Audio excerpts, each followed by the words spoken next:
اب میں یہاں پر کچھ کہنے کے لیے، اپنے خیالات کا اظہار کرنے کے لیے میں زحمت دوں گا حضرت علامہ پروفیسر ڈاکٹر سرفراز نعیمی صاحب۔ بسم اللہ الرحمن الرحیم،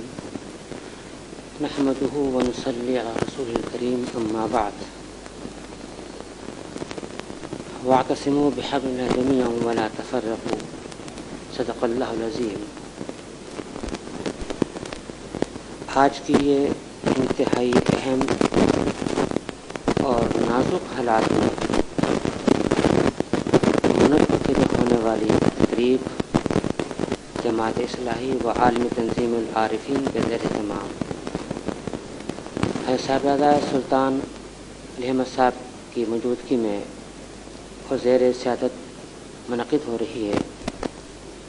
جس کے اندر پاکستان کے عظیم اہل فکر، صاحب دانش، اصحاب حکمت کے حامل افراد امت محمدیہ کی اتحاد کے بارے میں اپنے اپنے خیالات کا اظہار فرمائیں گے۔ اسلام کی تعلیمات مسلمانوں میں اتحاد کے بارے میں ایسی نہیں ہیں جو ذہنوں سے اور شعور سے محو ہونے والی ہوں۔ ہر مسلمان، ہر مومن ان تعلیمات کو جانتا ہے اور آج کے حال کے چار اطراف دیواروں پر وہی پیغام جو ہے ہمیں نظر آ رہا ہے۔ آج کا سوال یہ ہے کہ آخر کیا وجہ ہے کہ ان تعلیمات کے حاملین آج دنیا کے اندر قسم و پرسی کے عالم میں اپنی زندگی بسر کر رہے ہیں۔ وہ قوم، وہ امت جو زمانہ جاہلیت کے اندر ایک بہت بڑی قوت بن کر ابھری تھی، آج کیا وجہ ہے کہ ہم اپنے آپ کو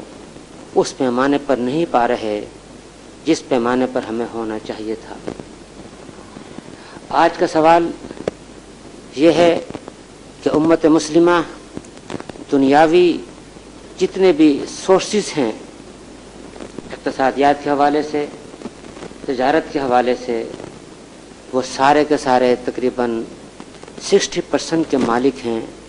لیکن کیا وجہ ہے کہ آج ہم خود مالک ہونے کے باوجود ہمیں ان پر حق دسترس حاصل نہیں ہے۔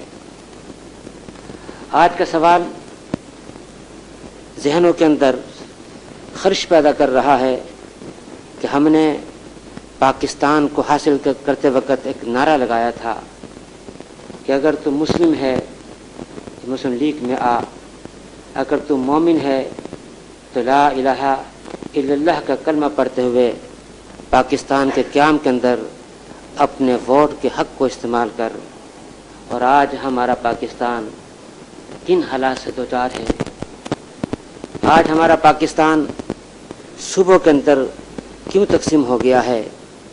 آج ہمارا پاکستان اصحاب اقتدار اور محکوم عوام کے درمیان یہ خلیج دن بدن کیوں بڑھ رہی ہے؟ ہم نے اس کو کس طرح جو ہے وہ ختم کرنا ہے؟ آج کا سوال یہ ہے کہ کیا بلوچستان میں رہنے والے افراد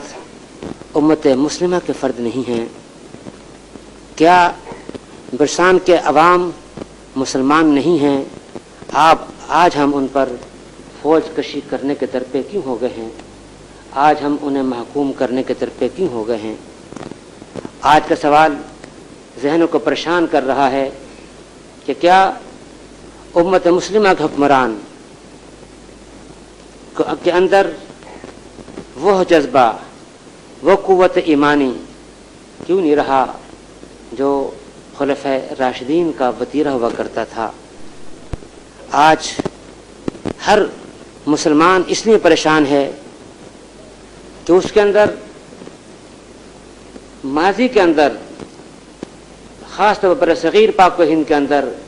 بھی یہی چیزیں उस वक़्त मौजूद थीं, लेकिन औलिया किराम ने, सूफ़े इज़ाम ने, उलमा किराम ने एक वहदत का पैगाम दिया जिसके अंदर रूह और जिस्म दोनों को मुतमईन करने की वो चीज़ें मौजूद थीं, और वो ज़िक्र इलाही से उन तमाम टूटे हुए दिलों को जोड़ दिया करते थे। आज अगरचे किसी न किसी हद तक असहाबे तसव्वुफ उस पैगाम को पहुंचा रहे हैं,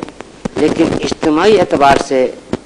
जो चीज़ हमारे सामने पेश नज़र होनी चाहिए थी वह आज नहीं है। बदकिस्मती से कहा जा सकता है कि जिन अफराद के हाथों इत्तिहाद मिल्लत इस्लामिया का पैगाम जो है वो आगे पहुंचाना चाहिए था, आज वो खुद तफरीक का शिकार हो गए हैं, जिसकी वजह से उम्मत मुस्लिमा परेशान कुन हालात से दोचार है। यकीनन मर्ज़ को बयान कर देना आसान है, लेकिन अगर मर्ज़ की तशख़ीस हो जाए तो फिर उसका इलाज कर देना मर्ज़ को दूर करने के लिए बेहतरीन ज़रिया साबित होता है। अगर हम अपने मर्ज़ की तशख़ीस करना चाहें तो इंतहाई इख्तिसार से इन अल्फाज में बयान की जा सकती है कि जो खालिक कायनात मकाम उलूहियत के पर फाइज है और इंसान जो मकाम अबूदियत के पर फाइज है, इनके माबैन जो एक ताल्लुक़ ख़ास होना चाहिए वह आज कायम नहीं रहा। हमने उस खालिक हकीकी को अपना मालिक मानना छोड़ दिया, उसकी उलूहियत पर हमारा ईमान जो है वो कमज़ोर होता चला गया, और आज के मसनूई हाकिम जो हैं उनको हमने अपना हाकिम बनाना शुरू कर दिया, जिससे खालिक कायनात की तवज्जुहात जो हैं हमारी तरफ जो हैं उस अंदाज से न रही जिस अंदाज से होनी चाहिए थी। अगर आज हम उस उलूहियत और अबूदियत का जो एक ख़ास ताल्लुक़ है उसको हम अगर दोबारा कायम करने में कामयाब हो जाएं तो अल्लाह ताला के फजल से उम्मत मुस्लिमा आज भी बुनियादी महसूस बन सकती है। दूसरी वजह, जो पैगाम रिसालत के अंदर एक इख्तिसास था, एक जज्बा था, उसके अंदर एक खलूस था, आज हम उस पैगाम रिसालत से इनहराफ करने के दरपे हो गए हैं, जिसकी बिना पर आका अलैहिस्सलाम की तवज्जुहात जो हैं हमारी तरफ मबज़ूल नहीं रही हैं। और तीसरी वजह, उम्मत मुस्लिमा मकामी एतबार से, मुल्की हवाले से, आलम इस्लाम के हवाले से इफ्तिराक और इंतशार का शिकार हो गई है। इसके लिए अगर हम चाहते हैं कि हम दोबारा उसी मकाम को हासिल करना चाहते हैं तो फिर हमारे ज़रूरी है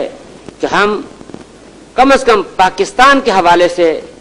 इत्तिहाद उम्मत का पैगाम जो है वो हर मकाम पर पहुँचाएँ, ताकि जो